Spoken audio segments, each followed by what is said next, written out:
Kecha 3-fevralda kiberxavfsizlik jinoyatidan 15 million aholi o'zbekistonlik zarar ko'rdi deb ma'lumot berildi. Aziz vatandoshlar, diqqatli bo'lishlaringizni tilab qolgan bo'lardik. Bundan 4-5 kun oldin ham Jizzaxlik bitta akani kartasidan 50 million puli yechilgan edi o'sha kiber jinoyat orqali.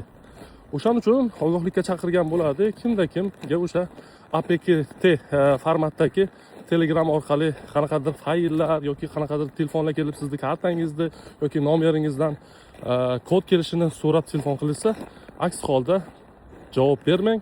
Hatto uzoq muloqotda bo'lmasligingizni tavsiya qilib qolardim va shu orada Rossiyadagi yurtdoshlarimiz ham xuddi shunaqa narsaga uchrayapti. Bir-biriga telefon beryapti.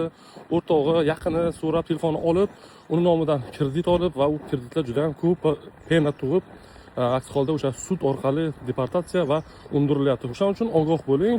Bu orada shunaqangi pul o'g'irlash va pulni nomiga rasmiylashtirib kredit olishlar juda ham ko'payib ketgan va bu yo'lni o'sha ko'pchilik yaqinlaringizga jo'natib qo'yinglar. Barcha ogoh bo'lsin do'stlar. Sog' va salomat bo'linglar. Aldanib qolmanglar.